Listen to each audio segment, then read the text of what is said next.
right. That got everyone's attention. I would prefer to speak without a mic. Okay, I'll be using a mic. The people have spoken. All right. I'm Simon. I'm going to do a brief intro, and then I'll get on. If you guys need the bathrooms, down the stairs to the right.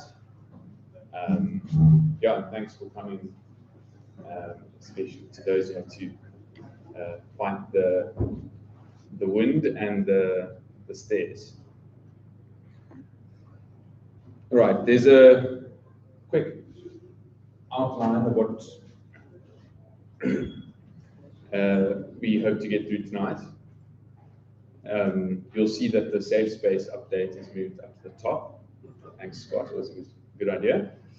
So yeah, I guess what you see is what you get. And if there are any questions, unless they're absolutely burning, I'll ask that you guys wait until the end when we'll have some Q&A.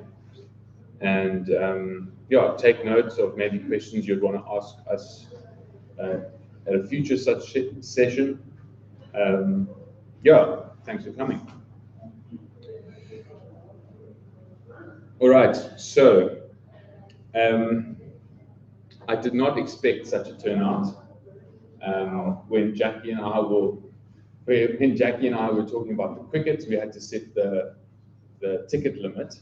I said, I think we'll set it at 50. Okay, no, we made it 150, and I think every time that the venue changed, we got about 10 more people saying, hey, we're interested. So I do have a suspicion that it's related to the fact that I put safe space on the agenda. So I do not know that if I want you guys to come to a meeting, I simply say, we'll build a homeless shelter on your backyard, and we won't give you any say in the matter, and then everyone will come to the meeting. But that's not what's happening tonight. Okay.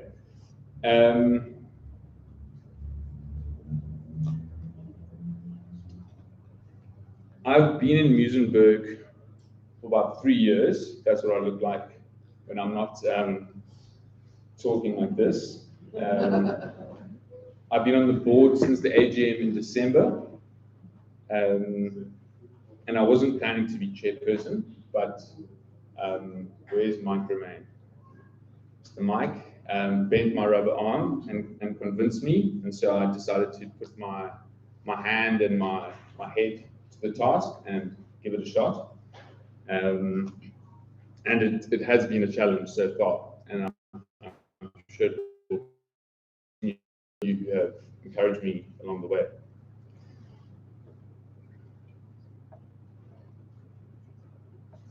I've probably spoken to about 50 different people since I joined the board, and everyone has given a fresh perspective. It's previous chairmen, chairwomen, ward councillors, tenants, visitors, and yeah, a lot of you have been very generous to me with your time. You've been patient. I know the mid staff in particular have learned to be patient with me, and the board as well. Quick show of hands, who was at the AGM last year or in the last couple of years? Who's been to an AGM? Okay, good. So where are we going? This is a diagram that Trader has kindly lent to me. I guess like a good engineer type, there's always a graph in a presentation. And what you see here is, in theory, the spectrum, and I've been told I'm on the spectrum, of how a person's energy gets spent. And you might end up spending it protecting yourself, fighting, covering your ground, trying to make sure you know that you're going to be safe. Or you can spend it in the green, and you can spend it building others up, sharing, being open, and And so I guess the first thing I want to address, just before I get to the safe space, but this is maybe a good precursor, is to encourage us to go to the right and attempt to be more green, be optimistic, connect with, join, share the risk, listen, be interested. And before I ask you guys to do that, I'd like to ask you guys to hold me and the board to that standard. So if you feel we're being read, say, hey guys, you're being read, you need to be a little bit more open, creative, etc. Similarly, when you're asking questions, may I ask that you check yourself first and say, am I kind of being red, or am I being green in what I'm about to say or ask? Cool. All right, so on to the headline item for the evening. Social development and the safe space update. And I fear this might be a letdown, and I moved it up front for two reasons. One is because I heard that some people may want to go to dinner after they heard about this, and I figured you didn't want to wait to the very end. I would recommend going to June, Scott, if you are going to duck early. I won't hold it against you. So what happened at the AGM last year, and that was preceded by a sort of safe space insights evening. Can I just ask, quick show of hands, who knows what a safe space is? Okay, you've kind of all heard roughly, you know what it is. The long and the short of it is that we figured it was too contentious an issue to rush, and it wasn't worth dividing the board and the community over. And so in the first meeting that we had in January, the board resolved to basically go back to the city and say, we want to slow down, we want to talk to you about different locations, and we want you guys to be involved in this. Heidi asked a question in the pre-questionnaire survey. We didn't get a lot. We'll punt it more next time. But Heidi asked, why is Muizenberg planning to spend the mid money and other areas are getting money from the city? And that is the question I plan to ask the city when they come to our public participation day. So it was a bit rushed. The insights evening that was held at the All Saints Church, the city couldn't make it. And so what we're doing at the moment is we're preparing for the public participation day, which will be held next month sometime. We've got a meeting on Monday with a department in the city that's dedicated to engaging with communities. And at that day, it'll be somewhat like the one for the Beachfront. You'll get an idea of the different places that are tabled as options. You'll get a better understanding of what it might work like. And I think the most important thing to note here is that based on the feedback that the city will help us collect, we will either permanently cancel the project, because actually we can't get consensus. And my feeling is that if we can't convince the community that's a good idea, well then there's no point in trying to force it, right? We might discuss alternative approaches. Maybe everyone of Muizenberg will get together and put a petition to the city and say, actually, we don't like the two options, but we speak with one voice and we want it here. And that's a potential outcome. And then who knows, maybe one of the options that are put forward in the public participation day next month will have resounding support, in which case we'll start building something. Yeah, so I'll pause for a moment. Maybe that's a sigh of relief.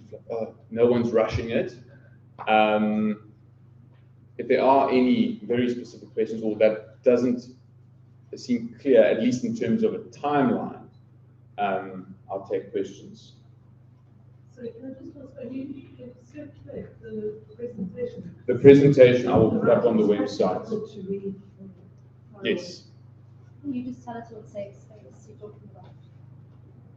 What do you mean when you say safe? The question was, can you tell us what a safe space is, or which one you're talking about? Yeah. The concept. Yeah. The concept is, I guess, if I was to summarize it in 5 lines, as I understand it, it's a form of a step-down facility from a traditional homeless shelter. It's aimed as an intervention for people that are living on the street. It gets them out of the, I hope I don't get attacked tonight, and I don't know where I'm going to sleep and it's raining, into the, okay, I had an okay night's sleep and I can attend some sort of remedial activity and I can engage with social services. Yeah, and the idea, might sound a bit weird, but it's comfortable enough to help you work on your issues as a person who's destitute, but it's not so comfortable that you want to stay there. That's the concept, and it will be elaborated on in the public participation day.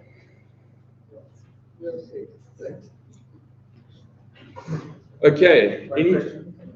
What's going to happen to the place was designated as the potential? Because I know the council, when you're speaking to the council, and the council were talking about designating that space, that particular parking lot. What's happening with that parking lot as far as we know? The question for maybe people listening online or that didn't hear was, what is happening with the space that had been designated? I guess you're referring to the Sidmouth Road. The city is still offered that. Okay, then there's a gasp because everyone says, oh.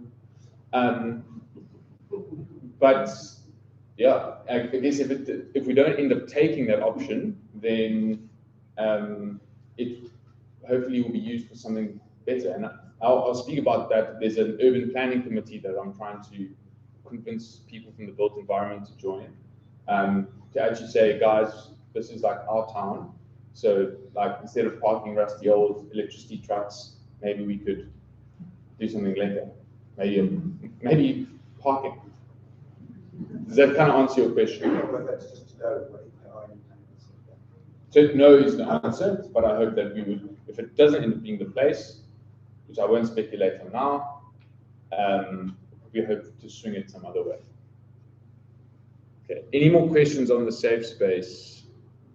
And if you do want to get up and go now, I won't blame you. Okay. So company functions, and I'm gonna bore you with a bit of text. And for the lady who asked, I'm sorry that it's not bigger. I tried to make it size 20, but yeah, I'll share it afterwards. So the mid is one of 40. I think it's about 47 city improvement districts. It's and we've got a number of functions. A traditional site can be made up in multiple ways, but you typically look at crime and grime, is like the classic term, but you've got safety and security, social development, environmental upliftment, and cleansing and maintenance. Those are like the classic 4 pillars. Because it's Muizenberg, we've also added on the beachfront and the park, although the park I don't think has always been a major part of it. So that's what the CID is concerned with. We work with the city, and if you go look at your rates bill, you will see maybe 200 Rand towards the mid, and you will see about 1,200, let's say, towards the city.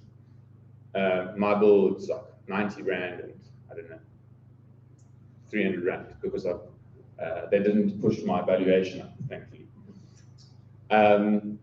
So my encouragement would be to go look at the way in which the money is split and guide your expectations accordingly.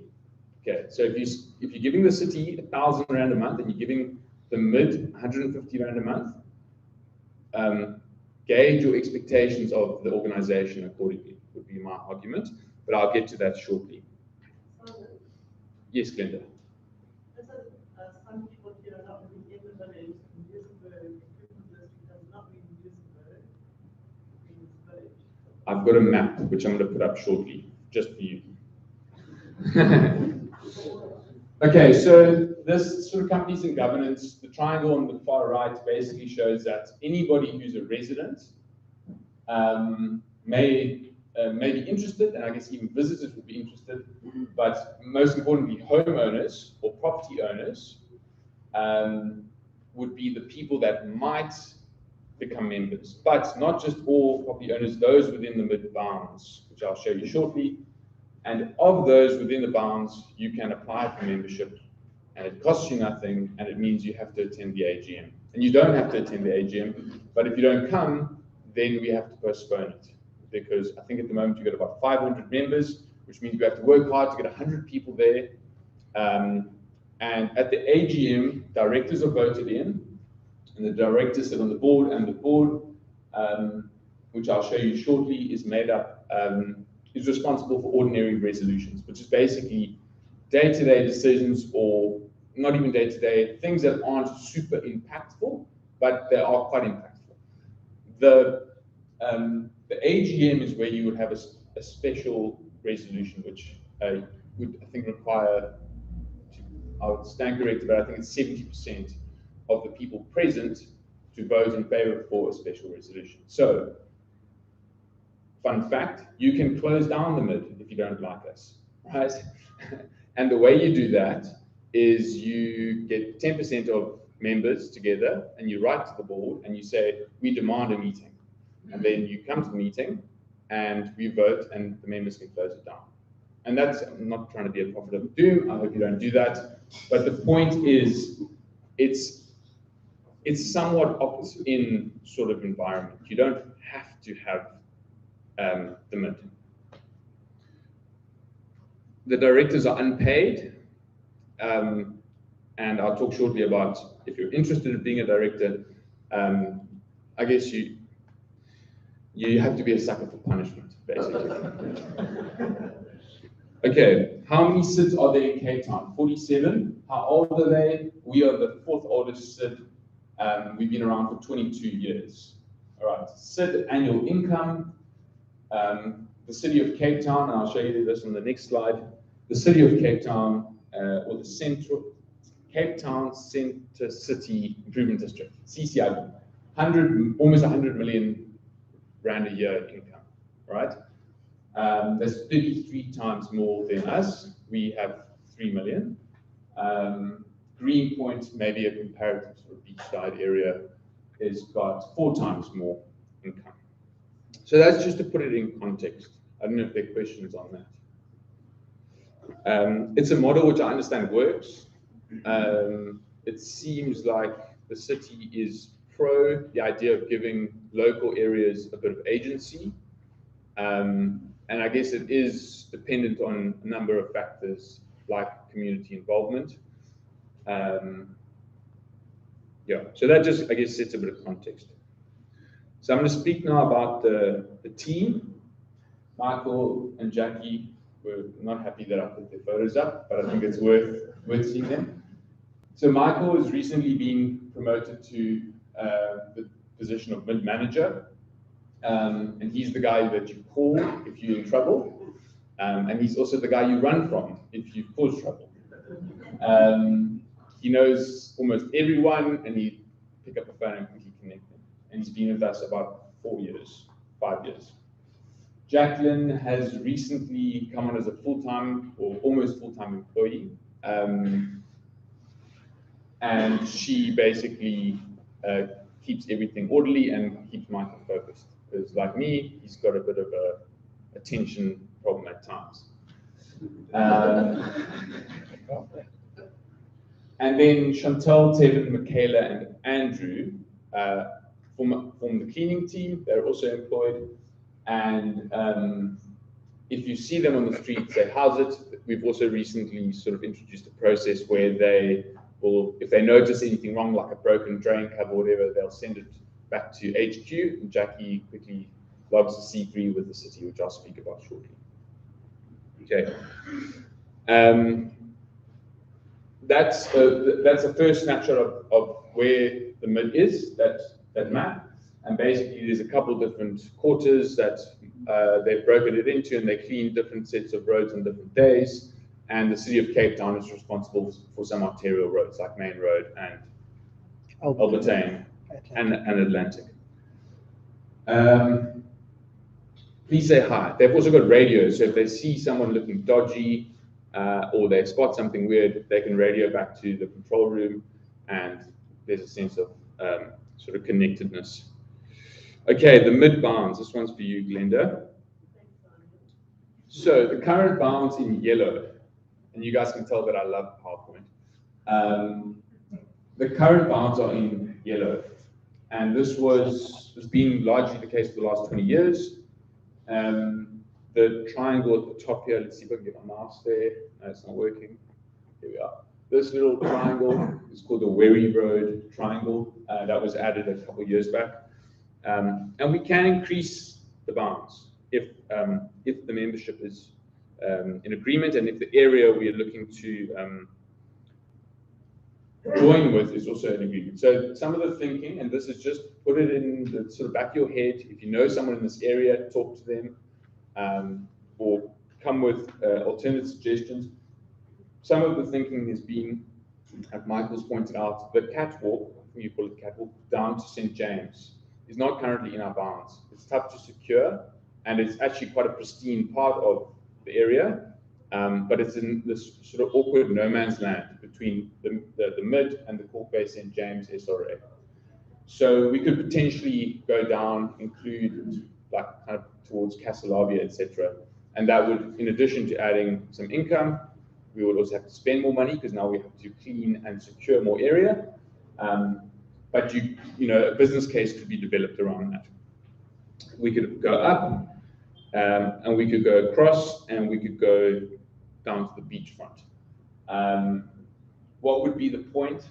My feeling is that it might get us out of this awkward sort of, I don't know what you call it, like little valley we're in. In terms of contracting with security company, it's difficult because you can't maybe get the most professional, and that's not a knock at our current provider. But there's certain things that are just more difficult when you're small. And I think it will also give us more influence, and hopefully that's a positive influence, over the areas that invariably do impact on sort of the heart of Muizenberg. What we can't answer, and Glenda, maybe you can, is where does Muizenberg start and where does it end? I know that's probably a debate that'll go on for eons, because it seems like every single estate agent says that everything's in Muizenberg. I don't consider myself to be every single estate. I'm sorry. I am a resident community member. Sorry, Glenda. There's a word I'm learning to say more these days. Okay, and there were just two questions, which I guess I'm showing this so that you know who's interested, but also to encourage you next time to maybe send some questions ahead. Glenda asked about, are we currently looking to expand it? And Brooks also said, please expand down south. Am I going too slow, too fast? No one's falling asleep. We're good. Okay. All right. Working alongside the city. If you think that running a small business is difficult, then I can't imagine what it's like to try run a city, right? And even a CID is it's complex. Lots of different stakeholders, lots of communication, lots of confusion, lots of different opinions. The city has about 33,000 employees. It's got many departments. You'll notice there: energy, urban mobility, safety and security, spatial planning. The list goes on, right? We get divided into wards, the wards get divided into sub-councils, and we have a sub-council manager who, as I understand it, I'm yet to have a proper coffee with Desiree. It's her job to try and get all the different stakeholders to deliver services into our sub-council. Okay, so what? Part of the view is that we're spending most of your money in terms of rates to the city. So let's hold them to account accordingly. And that's not in a horrible way, but let's also make it easy for them to help us. They don't, I said this to Peter, where's Peter? And it sounded a bit harsh, but the city doesn't care about our feelings. They kind of do. The way they find out about our feelings is how we vote, I guess. And more importantly, how we log service requests, and call a number, and I'll explain to you shortly how to demand service. So if there's a pothole, there's a broken tap, there's a street light that's out. Those are all things that the city is expecting us to tell them need fixing. and I'm sure they have maintenance teams as well. But what I'm punting at the moment, there's a couple of options, is MySmartCity. It's a simple app. If you scan the QR codes that you've seen around here, you can download it, create a profile, you take a photo, you say, hey, there's this broken street light. I kid you not, I did this the other evening while I was sitting at Tortuga Loga, and about an hour later, a truck pulled up and fixed the street light. I was like dumbfounded. I'm not sure it's always like that, but all I'd say is it's a potentially a very good party trick. Glenda? They knew it was being made. So any questions there? No? Yes, sir. The mic will come to you. I'm new to Muizenberg, and I come from the deep south towards fishing. And I'm also like you, when I see a light not working, I think it's my problem, so I report it. And I use Twitter as my platform. Okay. So when I see something, I go to Twitter, I tag. I think the city of Cape Town has got 2 or 3 tags that they go. And lately I found that they ask me to produce evidence that at the moment I'm renting, and I have been where I was, and I noticed that there was a bit of a change in the communication. The earlier communication was thank you for reporting, we'll get onto it, and then I noticed very subtly a change in communication saying that can you produce some sort of evidence of ownership? Okay, got you. Yeah. So the question was around the city of Cape Town sort of demanding proof of ownership before receiving a ticket. I'd argue that potentially Twitter is not the most structured way of submitting that. Something like MySmartCity could be more structured. I think there's a place to put in your business partner number or something like that. So it gives them more information. And I can imagine as a city, like it's pretty hard to chase after every tweet where a person is complaining. But I can imagine, after you've got a list of 10, what are called C3 numbers that haven't been fixed, I'm pretty sure that would get some more eyebrows. So I would suggest use MySmartCity, or there's an e-services website, which is also linked to in the link tree. I'll show you shortly. Yeah, cool. Okay. Yes, sir. To go back to the boundaries, the mid-boundary. So if we live in Muizenberg, someone lives in Muizenberg but doesn't fall within that boundary, then we're kind of in no man's land. We're paying part of our rates and taxes. Where's it going to? What's it being used for? Surely the whole of Muizenberg should be part of mid.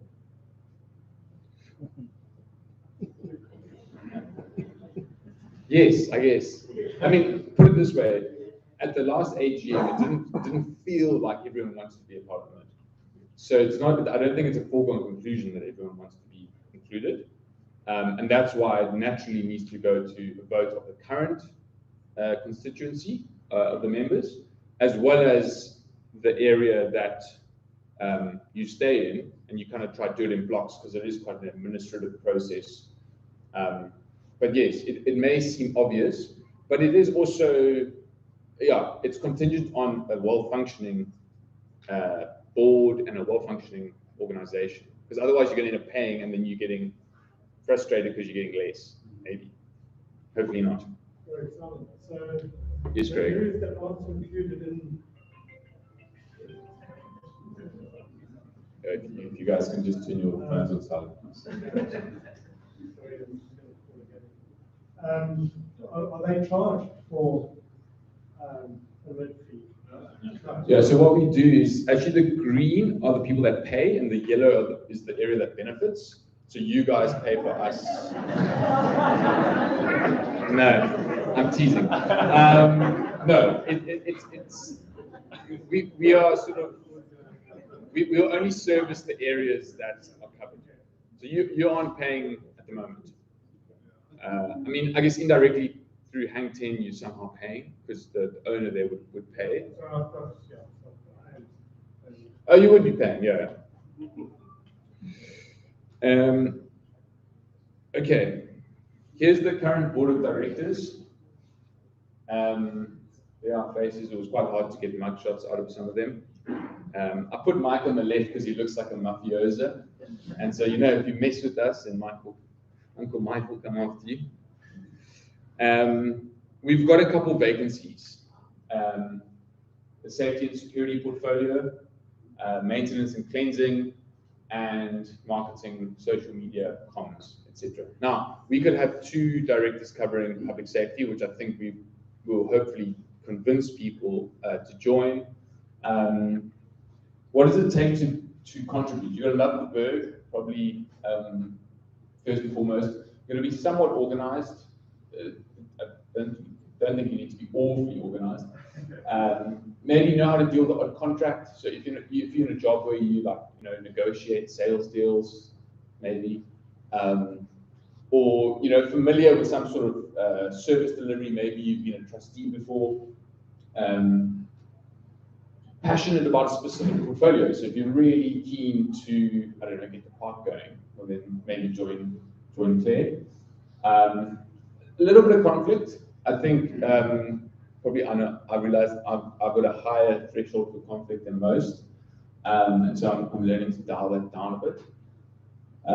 But it's natural that you're going to get differing opinions. It's like I guess that's life, right? But in particular, like an urban space, you've got lots of different people living, and that will be natural. And then, yeah, if you don't feel like being a director and taking on fiduciary responsibility, which actually sounds complex, it basically just means if you do something awfully stupid and the whole board agrees with you, then I suspect you'd be liable for some sort of damages.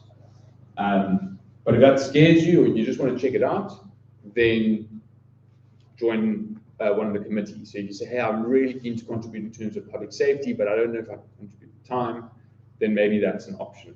And ideally, we would, ideally we would have a board that's pretty representative. So it wouldn't just be surfers, but I guess it wouldn't be a bad thing, although I don't know how organized, how much work we'd do. But you'd hopefully have people from different walks of life, different ages, etc. And that would make for a good board. Yeah. Questions there? Any hands going up? Yes, Razine. You're accepted. Are any of those posts paid, or they're all voluntary? They are all voluntary. So the MOI, which is the Memorandum of Incorporation, which is it's the constitution of the company, states that no director can gain financially from the company. There is allowance that if you offered a legitimate service and it was super clean and above board, then I think there is allowance, but typically no. And directors shouldn't in any way be gaining other than the joy of contributing to society, I guess. Yes, Richard. Sorry, just for clarification, you made a joke, and I think you did clear about it. I don't know if everyone heard. If you just clarify, if you're not a part of it, you're not paying an additional supplement as a part of your rates. Yes. So if you could just Sorry, apologies. If you're not in that original green area, yellow area, you will not be paying towards the people in the yellow area. So it's what you. It's like you pay. Yeah. If you're in the area, you pay. If you're not, you don't. Is that clear? Better. Okay. Any questions on board of directors? It would be fantastic if there were people that you guys knew that had a bit of time on their hands. Maybe you don't have time on your hands, but you're interested and you want to contribute. It would be fantastic to get some fresh new people on board. Yeah, maybe looking a little bit lonely up there. Okay. Public safety. That's like the how are you for time? Okay, 40 minutes. So there are a couple of questions that came in on public safety. So I'll just put them up here. So Vivian asked about criteria for camera placement. If you guys are on WhatsApp groups, you sometimes see R1 million spent on cameras. R1 million spent on cameras. I actually need to go check, see if that was the case. But there has been a large investment in cameras over previous years. we looked, as I understand, we looked at leasing. Now, to lease, you don't pay a cent for it's not a capital investment. You simply say, okay, we'll pay you to put up all these cameras, and if they break, we fix them. But that was beyond what we could afford in terms of the cash flow. And so the decision was made to buy a camera network. And on the next slide, I explain how important it is. So I'll speak to that. Can we implement 2 nighttime security guards to control the waterfront strip? Francisco, I don't know if Francisco is here. No. But that is something that, with the new public safety director, when they join, we'll work together with Michael, and this is sort of his forte. We will work to figure out, and we aim to be responsive to what trends there are in terms of public safety. And the last one from Richard was what can be done to improve the safety, local beach, recreational facilities, lighting. It sounds, Richard, like you may be interested in a position on the board. Okay, but I'll talk to that shortly. But effectively, the strategy is made up of a couple of different things. The geographical area, which I spoke about earlier, the concept of metrics. We don't yet have an electronic occurrence book, but typically you would have such a thing, and there's technology out there which can help, I guess, digitize, bring us into the 21st century. There's crime stats, which you don't always get, because I think SAPS releases them only when they're signed off at some national level. You've got the providers. We've got 19 points of cameras. We've got 54 cameras, roughly. Some of those are LPRs, license plate reading cameras, so they'll pick up if the car is like on a registered blacklist. And the so what of this is not as simple as just appointing councilmen and then walking away. If we paid maybe double, we could probably say, okay, we'll just leave it to you guys. You cover everything. But I think it's partly a case of you get what you pay for, and we are bound by our budget at the moment. So that when you look at this is another reason to consider expanding to a point where we can sort of get a premium service and invest in that. Some projects currently underway: the upgraded LPR cameras, which read the new CAA license plates, which is great. They can read all 3 lanes. We've just put one. Am I allowed to say this? Yeah. We've just put one on Surface Corner, so southbound on the main road, that covers all 3 lanes. Corner Surf Shop, sorry. We looking at the beachfront, some sort of like 180-degree camera that covers all the shop fronts. And then we have had a protracted project, and it's no surprise that we struggle with power and cameras, and we spent some money on some power backups so that the cameras run throughout load shedding. There are teething problems. I probably shouldn't have pushed all of them ahead at once, but we learn from our mistakes, and we're ironing the kinks out. Number of role players, SAPs, law enforcement, and all the potential safety and security providers. What isn't here, actually 2, which I should call out, is Neighborhood Watch, which I understand is not super functional at the moment, or it needs to be sort of get a fresh lease of life. And then the Community Policing Forum, which is chaired by the station commander, if I understand correctly, from the Muizenberg police station, and that involves a number of stakeholders from the entire Muizenberg area. Muizenberg SAPS covers all the way down to Military Road, or up to Military Road, all the way out along to Baden Powell. That's the right one. Yeah, and then back here, and then I think down to just after Port Bay. It's a massive area. And SAPS is national government, it's not local government, which introduces some complexities. Okay. Safe space we've covered, but just before I move on, any more questions on public safety, other than the fact that we would be very keen to have 1 or 2 more faces join and assist as directors. Yes, sir. The main thing I want to pick up, and you just mentioned, is the neighborhood watch, because we used to have it like before COVID, and then it's sort of like followed up. So I think if we can divide the neighborhood watch, that is probably going to have a big impact, because I think visible on the street has got a completely different impact, sort of cameras or security device or whatsoever. So I think that one, if you can get that going, the other thing is that the more people are involved, the easier it is what we do, because the less shifts you have to do. Yes. So. Yeah, so I didn't get your name? Peter. Peter. Was just reiterating that he noticed that neighborhood watch sort of died down after COVID, and I think, yeah, with COVID that's impacted many things, but it's the idea of being alert and vigilant and present on our streets makes sense. And I guess we just got to get enough people interested and willing to spend some of the time and share the load of being a part of a neighborhood watch. Any questions on neighborhood watch? Not a neighborhood watch. No, go ahead. In Marine States where I stay, this man ran neighborhood watch for many years, and she's retired. It doesn't look very promising that it'll get up and running. Okay, so maybe some.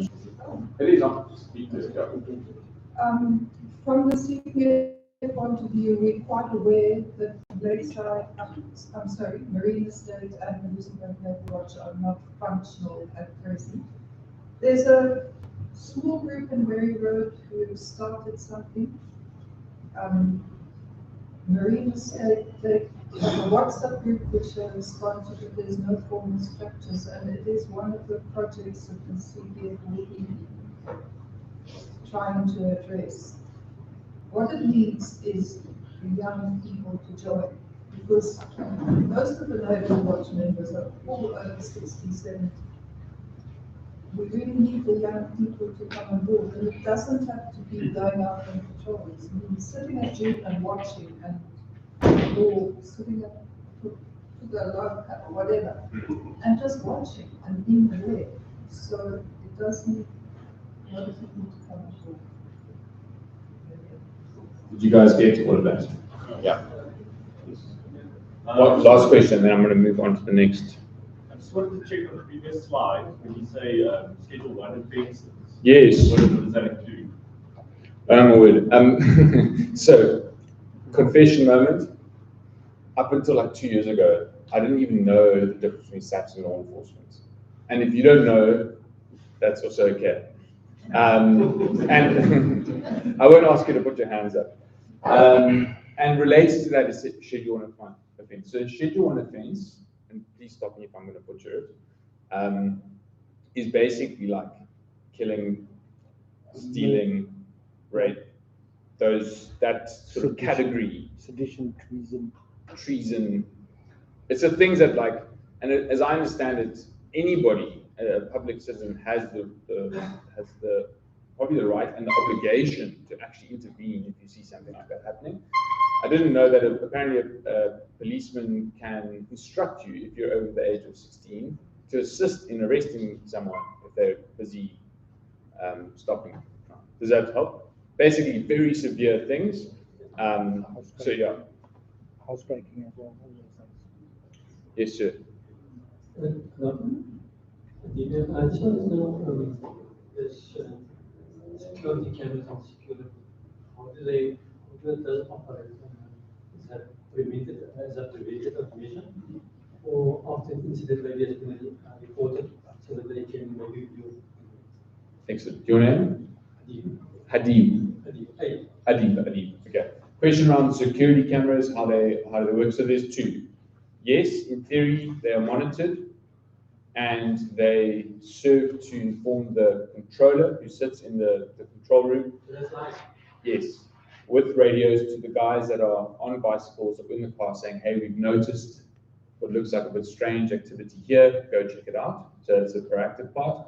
And then after the event, and this is where everyone gets up in arms, we can't just release footage to anyone. And the reason being that if I release it to Razine, who's my buddy, and he says, oh dude, this thing just happened, what is stopping me from releasing it to John when he is suspicious about his neighbor doing something that's actually not that bad?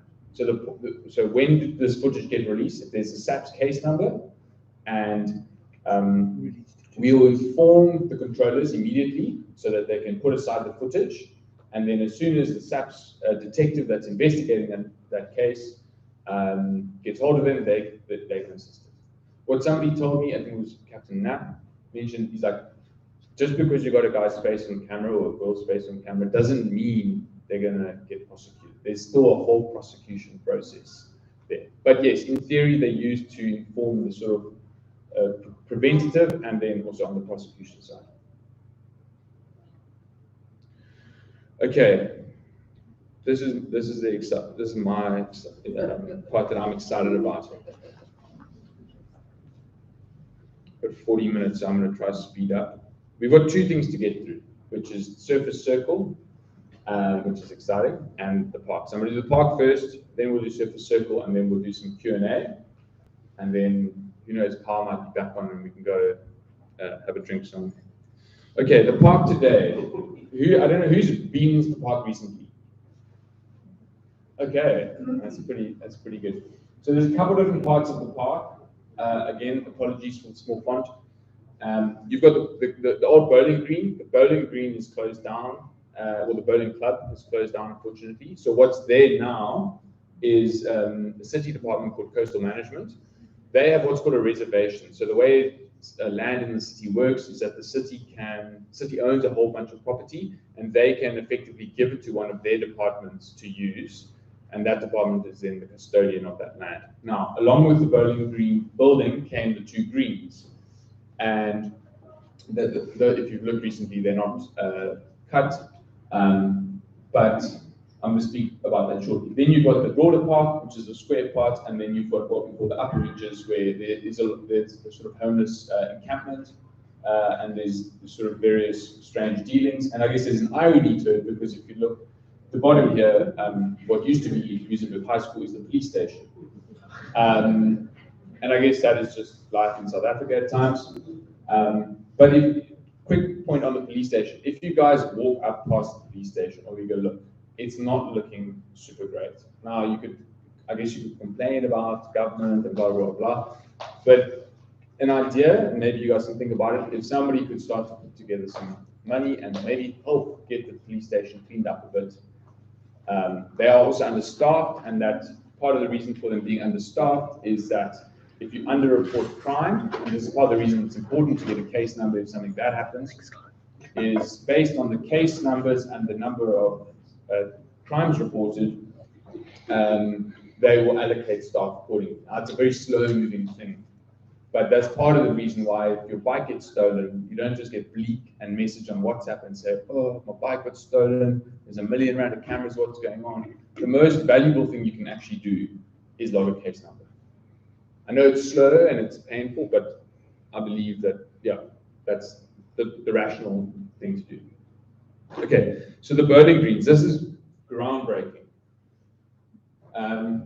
Greg, who is from Coastal Management, has approached us as the MID and said, guys, we've got these spaces, we want you to use them for something awesome for the community.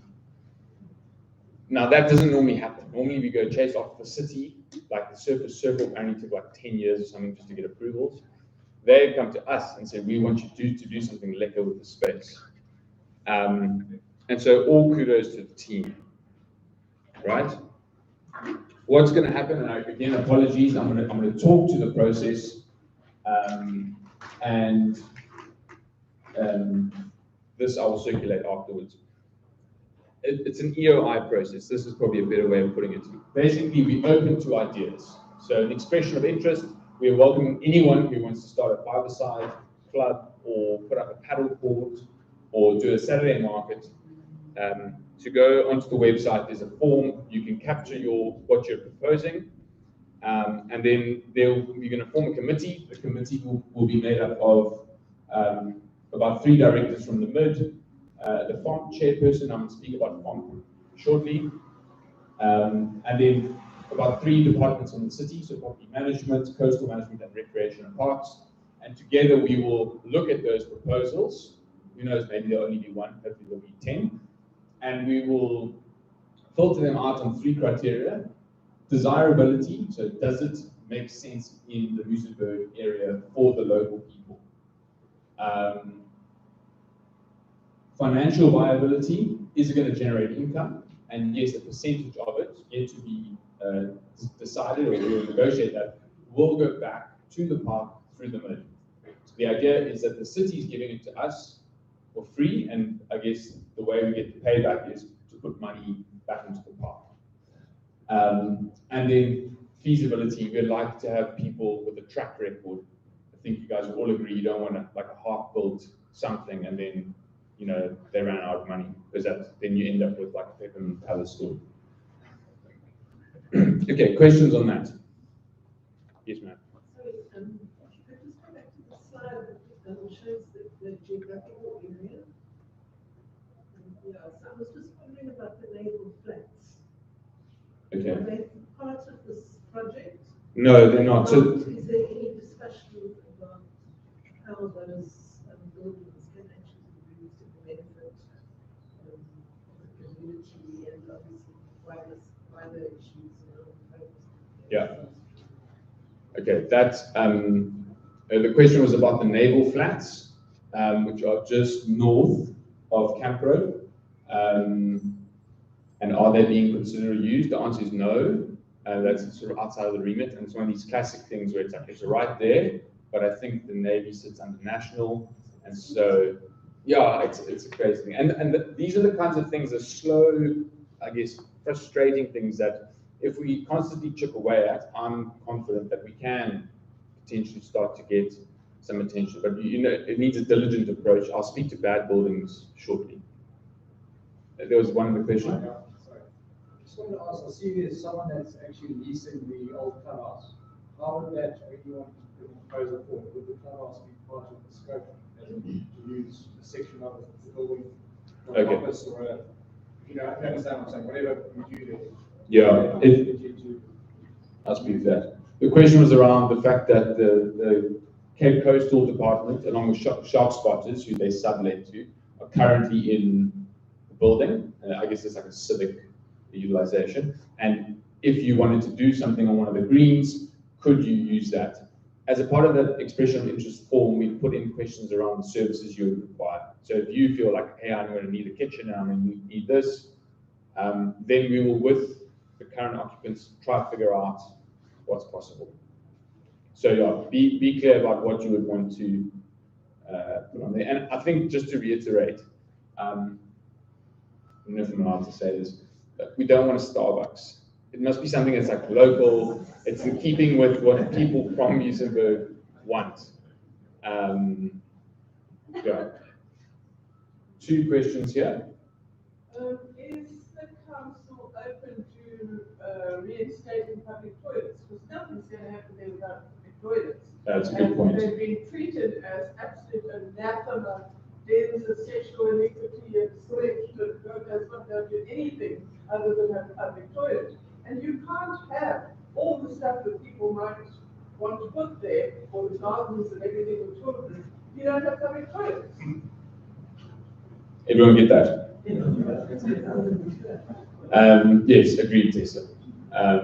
Certainly, that is part of what will need to be sorted. I think at the top there I said not in great condition. It's currently sort of looked after by a department called Parks and Recreation, or Recreation and Parks. Have been sold. Yes, and then there's private property on the top, what's at the top left of the screen, that has been sold. So that's excluded. There should be a line showing that. So 2 more questions, 3 more questions, and then I'm going to move on to the next point. Yes, sir. Did you have a question? Yeah. So the Sigmund Road parking area, is there a reason why you don't have an EOI for that, or have you designated it a safe space and this particular, I mean, sorry to take you back there, but I'm thinking this is quite an interesting EOI to do for this particular space, but not for the other. Yeah, the question was about Sidmouth Road and what was originally envisaged as a safe space. It's a dirty word. And why is an EOI being done for this space? I would say because the department, that's coastal management, who have what's called the land reservation for the bowling greens, they've approached us. I actually don't know who has the land reservation for Sidmouth Road. Law enforcement. But what I've said to Mike when we were chatting about this, my feeling is that if we, as a community and as the MID, show the city that we can get our ducks in a row and make it easy for them to help us use the land that's in our area, then maybe we can start looking at the next one and say, okay, well, what do we want to do here? Yes, ma'am. Irene, the question I want to ask is the laws. If I understand correctly, will those laws be destroyed or will the laws stay there? Are we going to have concrete or are we going to go grass? Will it stay as grass? That's my question. Which said Starbucks, don't want Starbucks. Okay, I know. I understood that, but are we going to try and keep the green or are we going to go concrete? Is what I'm asking. I don't know. Is the answer. Because we need green. We don't want concrete. Green is good, absolutely, yes. So this one here, I mean, this is the picture. Where is it? Yeah, I mean, I just chucked in some pictures up on Google. The five-a-side, I guess that's probably a fake grass because you rip it up. But around there you could have green and like some sort of garden or market sort of thing. But yeah, I mean, we don't want concrete in. We've got enough concrete on the beachfront. Because behind the bowling, a lot of wedding photographs take place. I heard that, yes. Now, Muizenberg doesn't have tennis courts. We don't have an area where children can actually go and play. Yeah, why can't we make it a green point? Make it like Greenpoint, I hear. Yeah.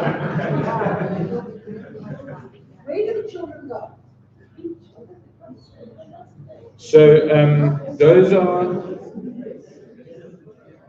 So that's the. Please, can I pull it, please? It's been a good evening so far. That's the next point I speak to will be about the broader park. And there's lots of cool stuff that I think could happen there. There's a little stream up north. I don't know if you know. People often use it to wash, but hopefully it won't be like that for much longer outside Kerriman's house. Any more questions on the bowling greens? I'm going to go to the broader park. Yes, sir. Sorry, my last question. Just obviously, I think the idea of sorting the park out is everyone has something nice to go to relax with the whole community. Obviously, I hope that seems to be sort of the homeless area. What's how is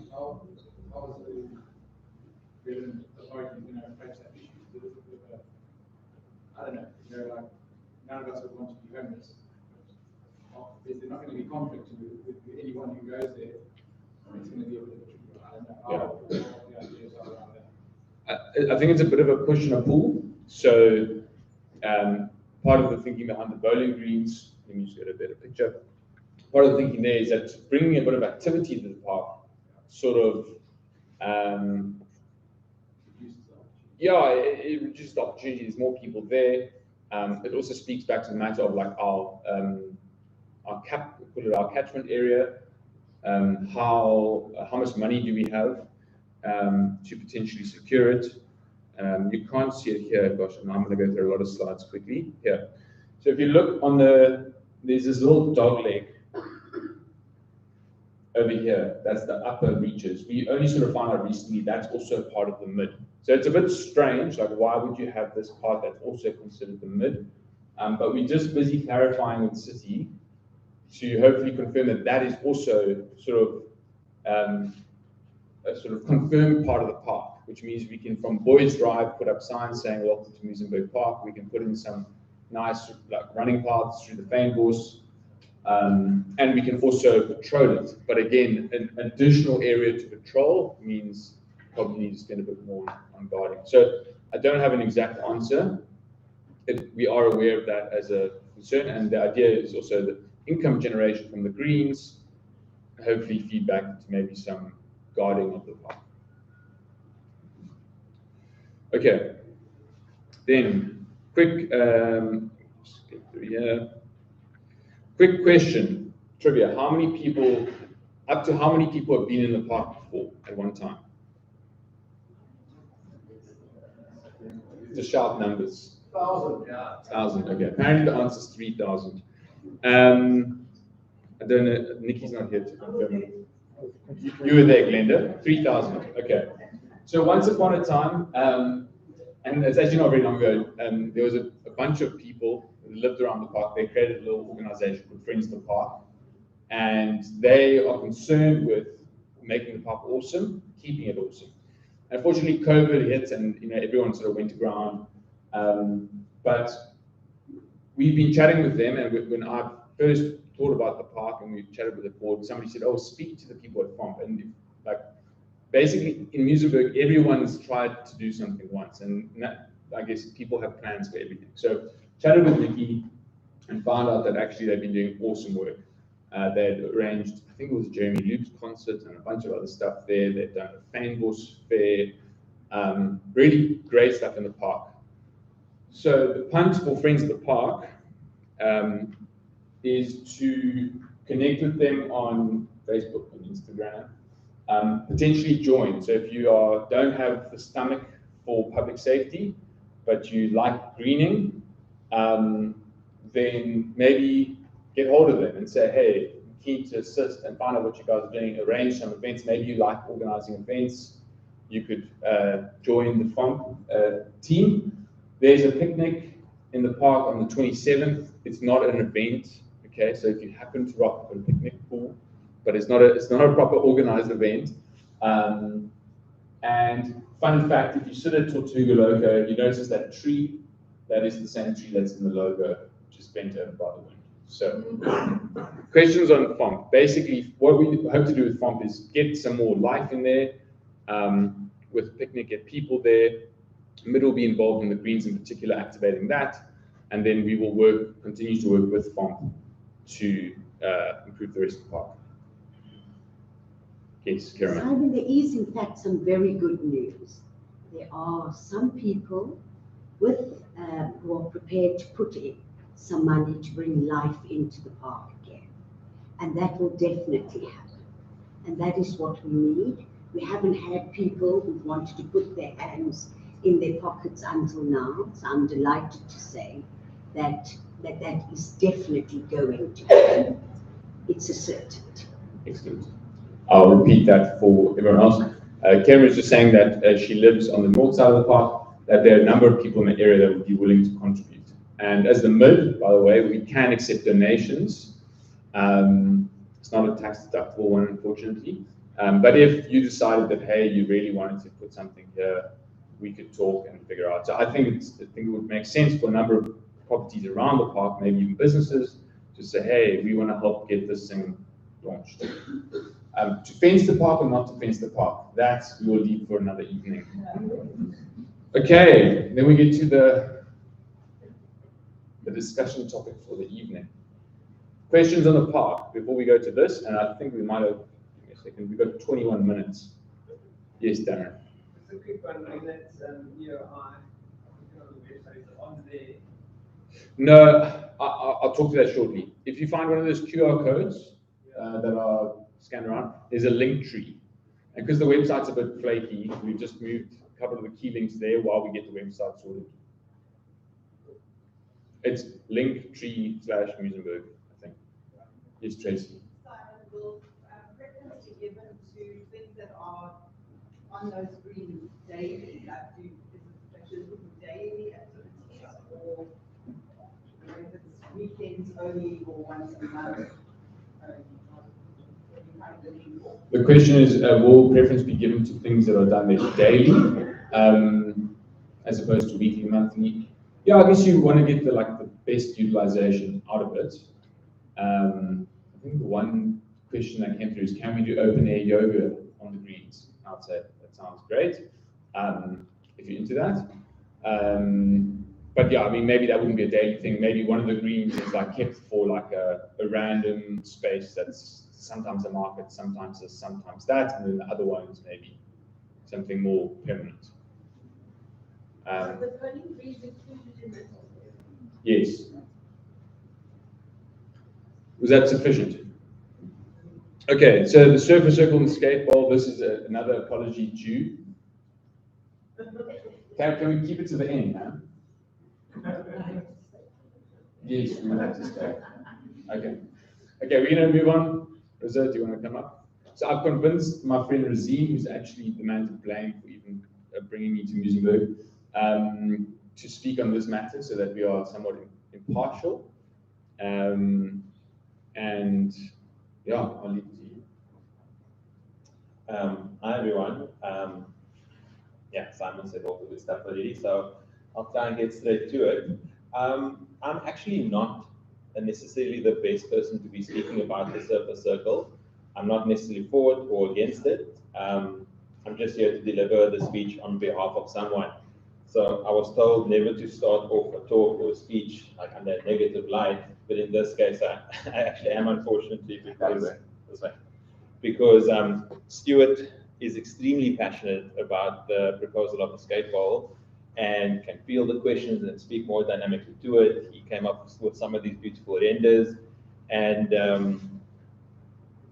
yeah, he's more handsome than me, he's more dynamic than me, he's a nice guy, but I'll try my best. So I think before speaking about Surfer Circle, the Skatebowl, although I know a lot of people here for it, I'll maybe first speak to what's currently there. So at the moment, it's the Surfers Circle, and I think the full title is The Legends of the Surfer Circle, is that right? That's right. And that's been an ongoing process for a very, very long time. And some people have put an incredible amount of effort to get it to the point where it's at now. I'm not sure how long many of you have been around, but that circle has been very many things, very many things. But in the last few years, after a long time of being some nasty things, it's now actually something quite pleasant. It's very pleasant to look at, walk through it, and it serves a great purpose, which is to present legends of surfing within our community. I'm not sure how many people look down when they go there, but if you do, there's a small plaque which describes who's there and not necessarily why they're there, but information can be found out. So it's kind of like a segue, kind of, if you think of like the Hollywood star platform thing. It doesn't say what they do, you kind of know why they're there. And I think it must be an incredible achievement to firstly be there, and then such an awesome thing for family members, friends, people that know that people to go there, and in that way can be honored and that kind of thing. So yeah, there's a few familiar faces that have dealt with this thing, and maybe they could have spoken to that a bit more passionately as well. But we're trying to now think of what's the way forward with the Surfers Circle. So there's been lots of proposal as to what happened. And from my understanding so far is that it's not necessarily this done deal, it's this beautiful work in progress that's ongoing. You'll notice, for example, that there's a tiny pedestal in the center of it, and that hasn't necessarily gone up just yet. There was talk about being a statue, there was talk about being artwork, but for now we're just going to focus on the potential of the area being reincorporated and honoring this at the same time. So I don't think the idea was necessarily to remove the Surfer Circle Walk of Fame or Legends of Fame, but rather to incorporate it in a new way that would be a bit more user-friendly and more presentable for the community at large. And for some of the people who were asking earlier, like where do the kids go? Potentially this is one of the places where the kids can go. Next slide. I don't even know what the next slide is, it's not my slide. So yeah, so this is a render of what they are proposing for the Surfer Circle to be. And sorry? A proposal, not the proposal, a proposal. One of potentially many, one of a few, who knows. And I must say, I was very shocked to see how much can go into the circle. So just yesterday, I found out that the circle is in fact 1,000 square meters. That's massive. It's a lot bigger than what you would think of when you drive around if you're looking for parking. If you put all those cars in that circle, a heck of a lot of cars would fit in there. It's an enormous space at 1,000 square meters. And this render is actually, one of the first things I want to point out here is that the Skatebowl is in fact not using that full 1,000 square meters. It's actually using about 780. So, and the reason it's using less is that it's incorporating this nice 2-meter walk around, as I think it currently does, yeah. And then of course, it has a new direction for how they perceive the legends plaques going up. And this is in the foreground, so you can get it back, but yeah, which is this now here. So you'll see that, again, this is just a render, it's not a final thing, it's not the proposal, it's open to change and so on. But in this one, it's now got an ever slight pavilion where people can sit. The pedestal of where the artwork or statue or whatever can go is now a bit closer, it's on the walkway here. And then of course, there are our Hollywood stars. And you'll see that there's lots of space for it, it can go all the way down. And maybe from this point of view, there's a bit more emphasis put on those blocks. So potentially now people can sit there, look at it with their family, you know, much like a tombstone. Not that the person is really wrong, but kind of like that. Or if you see the benches along the walkway, you kind of sit there, take a moment out to reflect on, you know, what's going on. So I do think that's quite beautiful. I didn't necessarily see these things before, and when I saw it, I thought that's quite nice. And then you see these steps kind of go all the way down. Maybe now I can go to the next slide. Maybe the next, that top throwing one. Oh, that's back, yeah. Yeah, there we go. So, just to give you some orientation, this is the beachfront over here. So that's it pointing out the pergola, which you take shelter under sometimes and which we mercifully use on rainy days for surfing events. And at the back on top there is where Lifestyle Surf Shop would be, or the beachfront. So what this is now doing is that it's actually orientating you towards walking towards the beach. And it actually now also, besides it being like this little bit of an amphitheater, it now actually creates this little bit of a space where if there is to be a surfing event, there's now a nice way you can actually introduce the event by standing, for example, on those steps, speaking to a crowd, competitors, interested parties, while now being in the presence of all these plaques, which again, I can see the benefit of that. It could be quite beautiful. And of course, you would now walk through this, so the actual walk of fame, so to speak. And so there's almost like this crossing of a threshold, which is quite nice.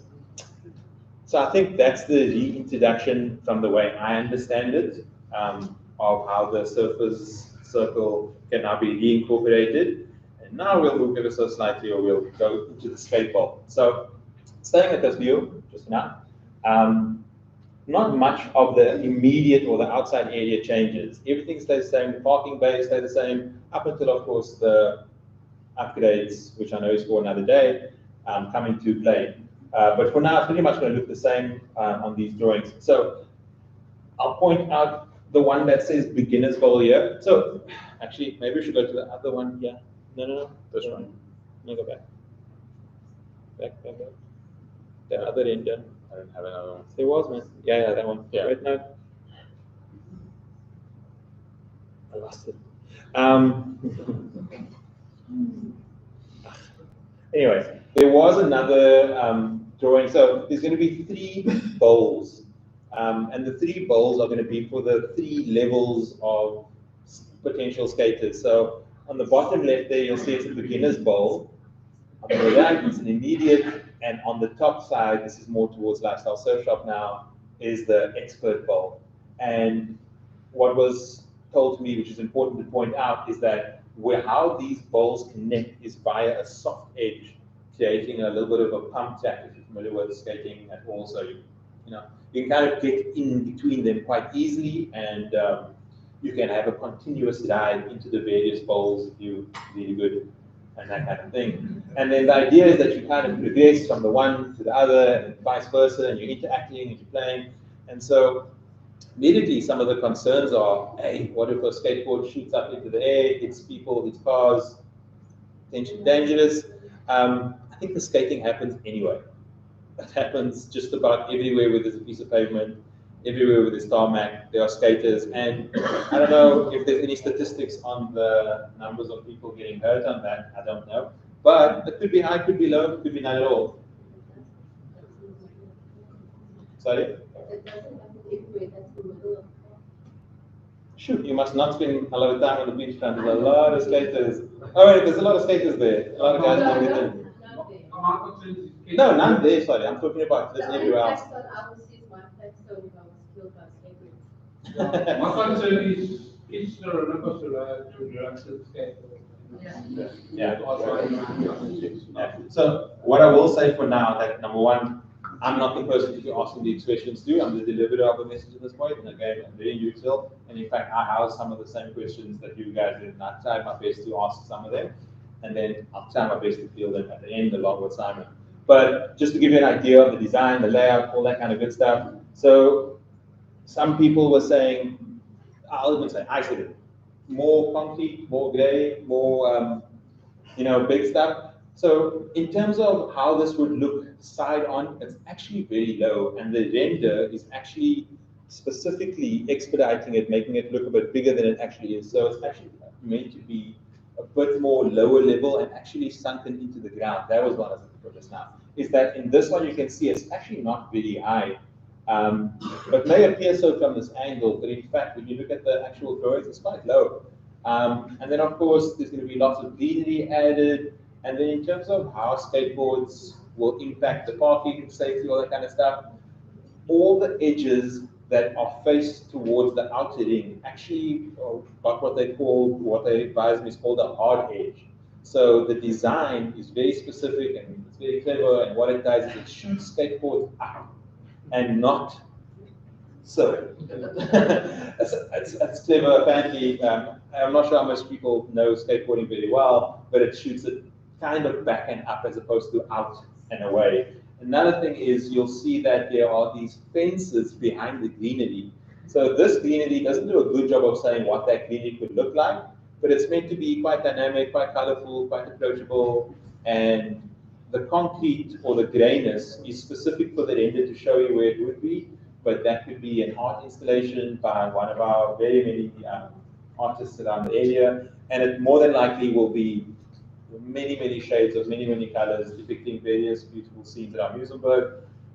Muizenberg is not unfamiliar with beautiful artwork around the area. It's free, it's accessible. I don't know if it's necessarily more or less dangerous. Skateboarding is, a risky thing, just like I guess surfing is, just like I guess walking is. Are you taking questions? Yes, ma'am. Happy to. I guess that's the bulk of it from what I know. Again, so just to round up very quickly, it's meant to honor the surfer's circle as it exists now. Maybe just reorientating it and making it a bit more approachable, beautifying it. People can take out the time, and then of course, as part of the beachfront development, which is happening one way or another, this is a part of that. So it's this moving forward into the next phase of Muizenberg kind of thing. Thanks. I will field some questions. Thanks, Riz. I want to finish off by saying I probably hit send on the newsletter prematurely because I sort of got quite a shocked mail from Tessa to say, what is going on? And Peter and Tessa are part of the few people that were instrumental in fighting for many years to get what we currently have in terms of surface circle. So please accept my apologies for probably hadn't. I should have spoken to you first. That said, it is just because it's rendered doesn't mean it's done. Right? There's still a long way to go. Again, maybe Greg's the guy who needs to get in trouble. He approached Stuart and said, "Hey, what do you think about this? They won't have space in the main revetment project for the skateboarding. What about maybe putting it here? Could you put forward a design?" My feeling is, and I don't know if Bruce is here. Bruce is here. He spoke on the phone yesterday from Surfing South Africa. Peter and the original sort of committee that put together the Surface Circle and the Walk Band on the process of sort of handing that over to Surfing South Africa, so that Surfing South Africa will continue to honour South African surfers there in terms of awarding of plaques, etc. So my feeling is that it's worthy of consideration. It's not necessarily going to be like this. Maybe there's a third option, which is actually like only half of it's like a small bowl, or maybe something else. Or maybe what we do is we put all our energy behind finishing off, getting the statue up in the middle of the circle and making it Good. So I'll take some more questions here, but I think to leave it from a mid perspective, we will likely engage with Bruce and the rest of Surfing South Africa and Peter and rather see if we can reach some sort of agreement where everyone is happy with the way forward. Yes, Bruce.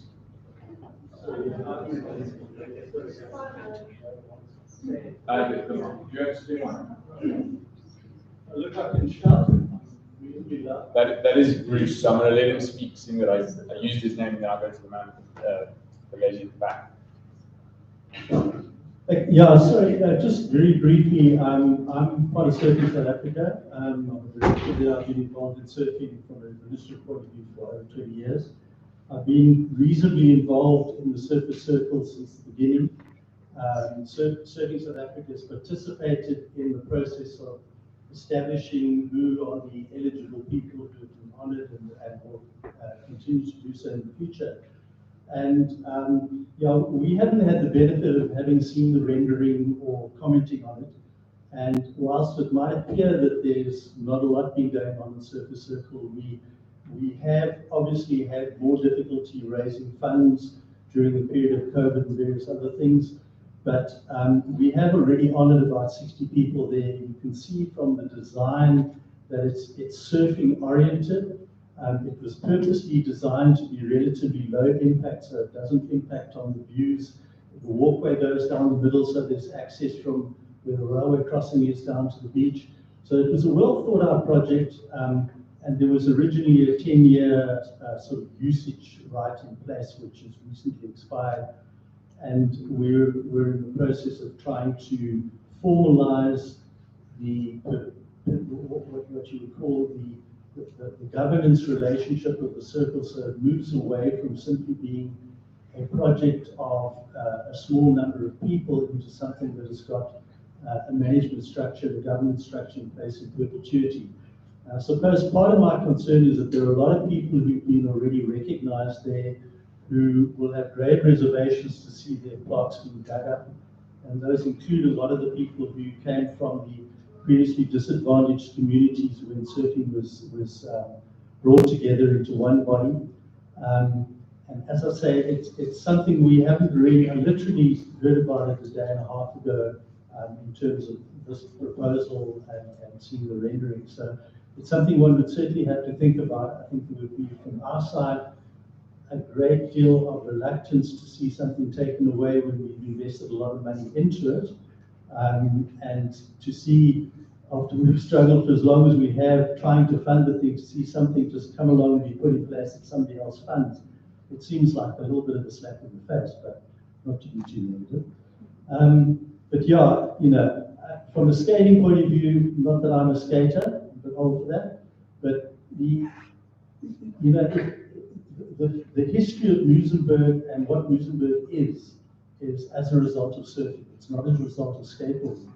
And if you want to build something that is going to be meaningful, like you've got the park across the way, you've also got a lot of space behind where the civic centre is, near where the water slide is. Why not look at building a decent skate park where you could have literally international events and attract people to come there to skate in a real skate park that's got substance, as opposed to, you know, 3 little balls stuck in 100 or 1,000 square meters, where, you know, say what you like, you're going to have pedestrians all around there, you've got a lot of traffic in that area.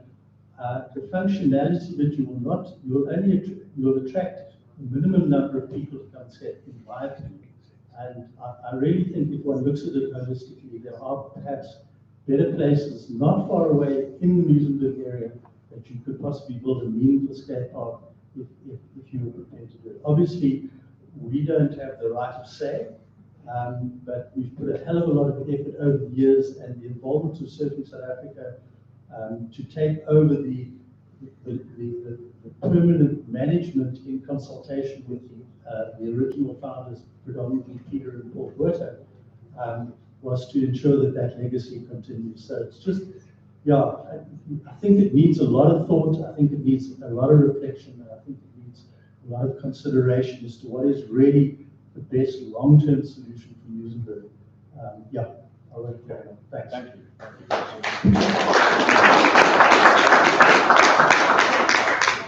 The lady at the back, if you can the mic.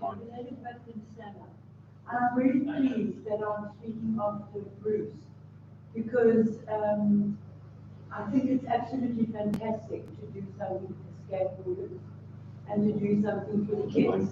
Oh, you can hear me, can't you? No. I think it's really great.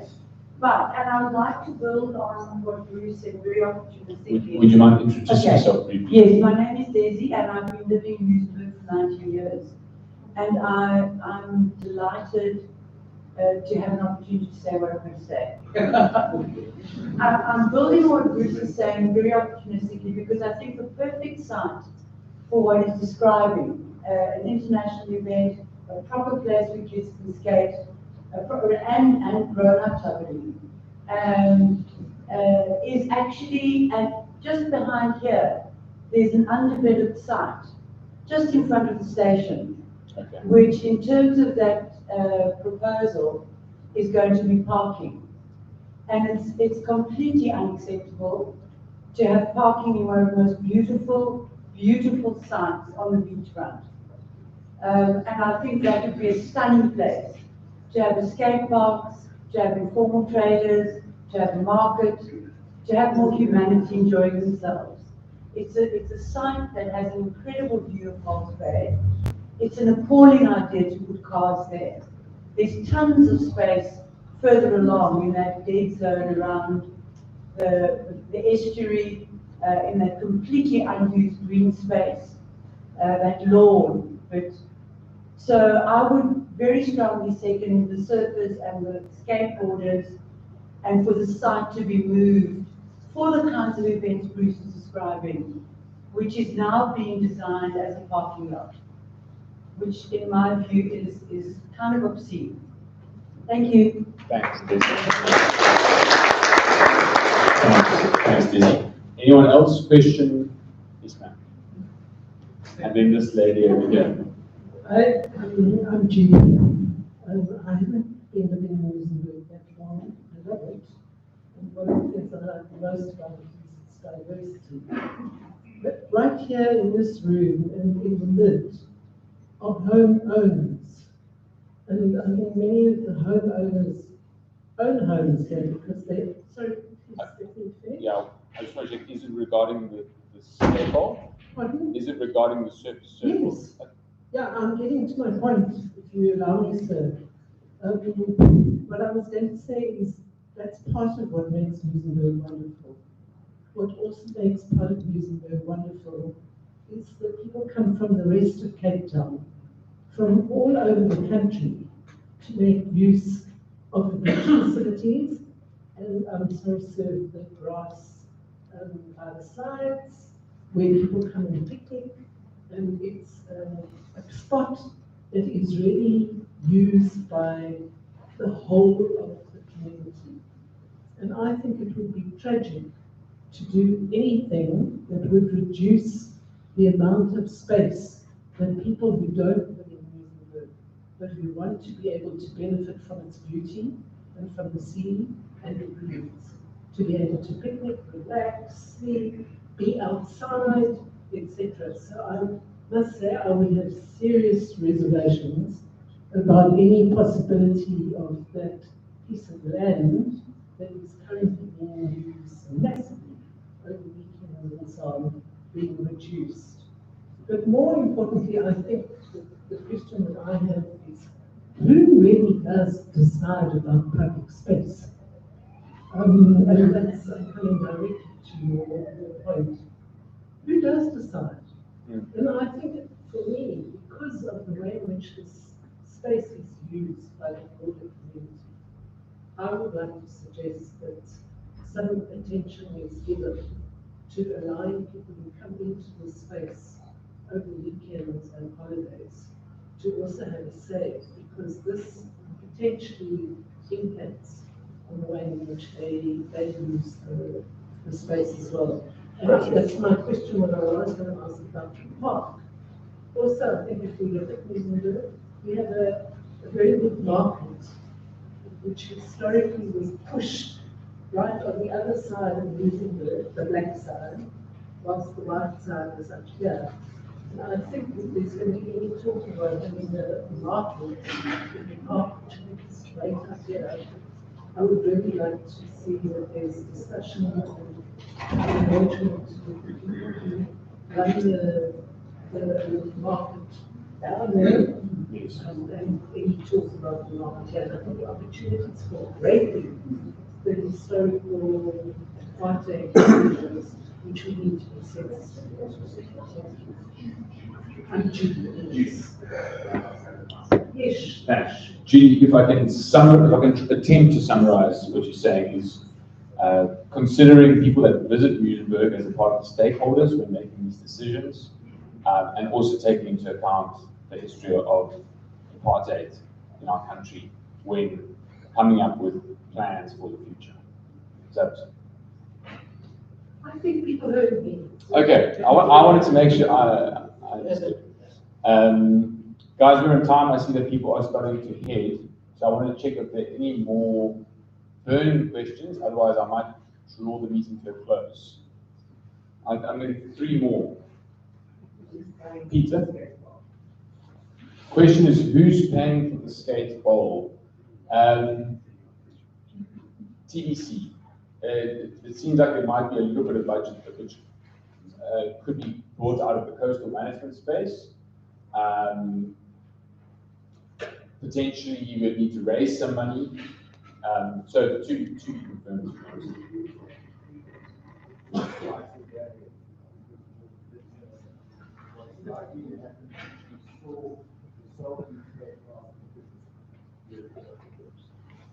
The question is who would clean it?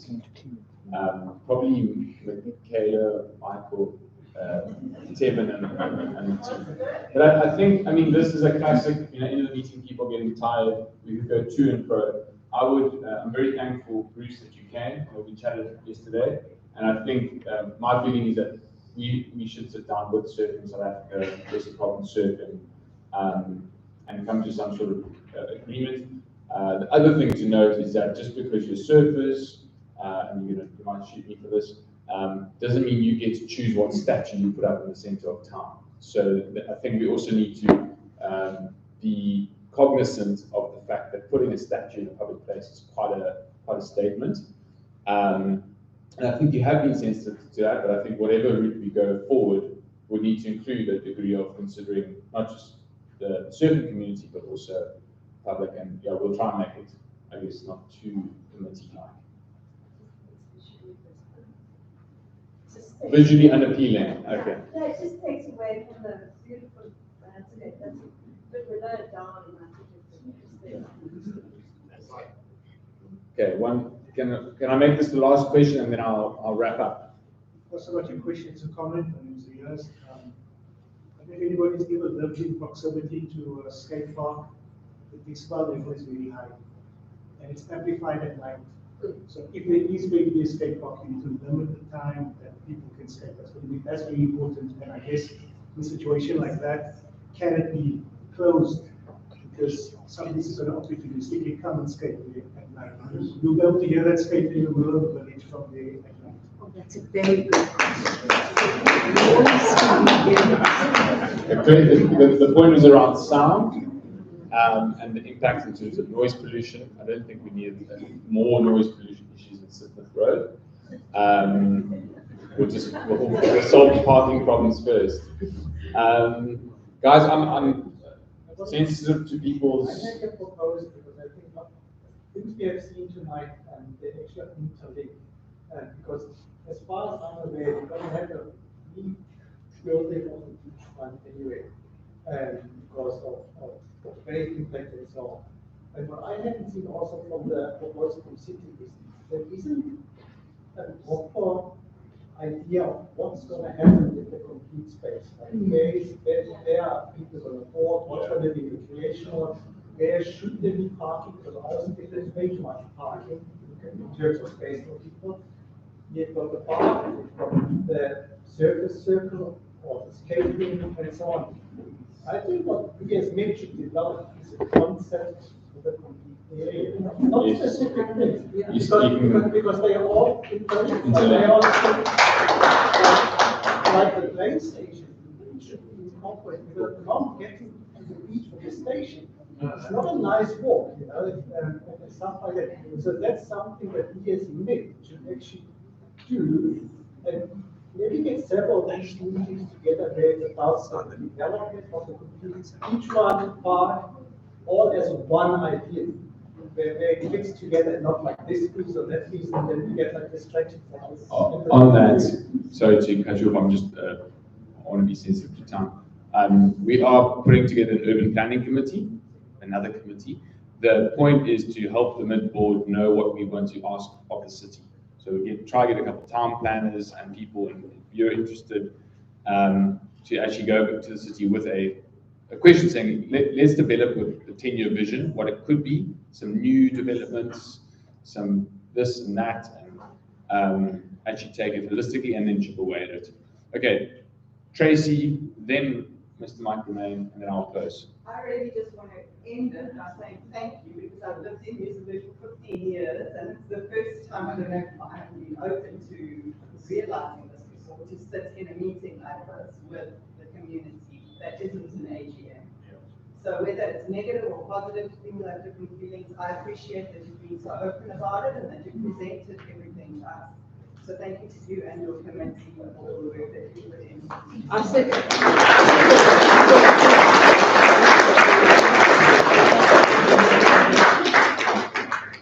just wanted to answer your question a little bit better. The reality is that the city is very busy, all right, with power, with water scarcity, with development of poorer areas. There's no overriding body that's kind of holistically looking at almost anything other than those things, and certainly not looking at Muizenberg. So if we're going to change it, it's going to have to be up to us. All right, I'm trying very hard through the ward committee to see if we can affect some policy change within the city, so that when they at least acknowledge that where there's an improvement district, when it comes to a decision on land, that the improvement districts gets consulted. And if we don't get that policy changed, we're never going to get anywhere, because like 50% of our CBD is occupied by council. And this, who do you go to? Who do you speak to? Who's going to make this a change? So it does require public lobbying, all right? But very importantly, if we can get the right people from the city into a room, which we're trying to do, and try and get at least a special consideration for our area and meet with the head of properties, but then also ultimately to drive a policy decision that will help all other improvement districts.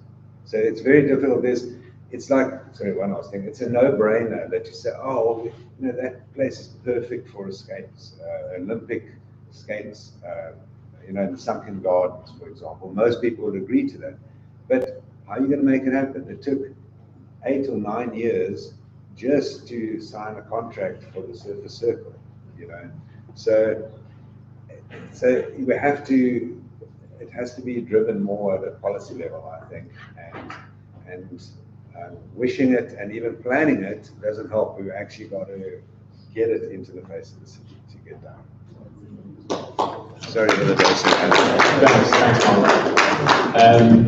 Alrighty, so parting remarks, what can you do today? Log some C3 tickets, right? You see something broken, log a ticket. Join the board, email chair@mid.org.za. There's nomination forms. Nominate your friends if they're not bold enough to nominate themselves. Report bad buildings. This was raised. Also, just email admin or ops or manager, anyone. If you see, hey, this place is looking crummy as anything, please put it on your register. We're going to start a list. We'll start to try work with the city to get those sorts of buildings approved. Send through ideas. Play nicely. Keep talking. Support local businesses. Don't go to Starbucks now. Go to like June or Lagachino's. And finally, don't sell your property. Okay. Okay. So thank you all for the turnout. I appreciate some of these are difficult topics. So have a good evening. Thanks.